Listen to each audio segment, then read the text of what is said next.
This is a student example of a level 2 critique for Kate Mansfield's short story The Fly. I need a title. I need a two-tier title up here. But I do get the author's name and the story's title in the first line, so that's good. And I get a decent summary. Again, a good thing here is that the episode of The Fly is focused on more than other things. Now, I get a movement into interpretation in the next paragraph. However, it's not Thurber, it's Mansfield. So there's a silly mistake that is going to undercut the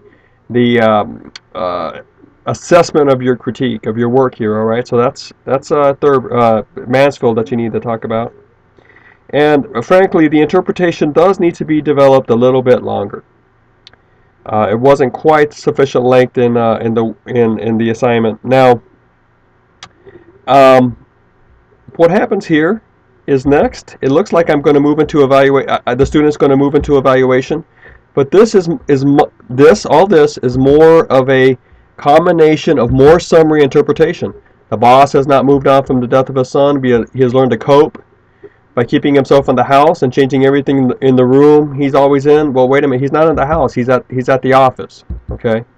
The only reminder he had in the room is of his son is a photograph. He seems to have tried and maybe succeeded to forget.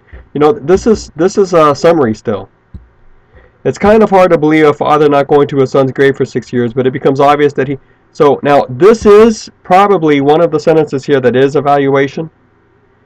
Now this is still summary, or it's really summary. All right. This is still summary.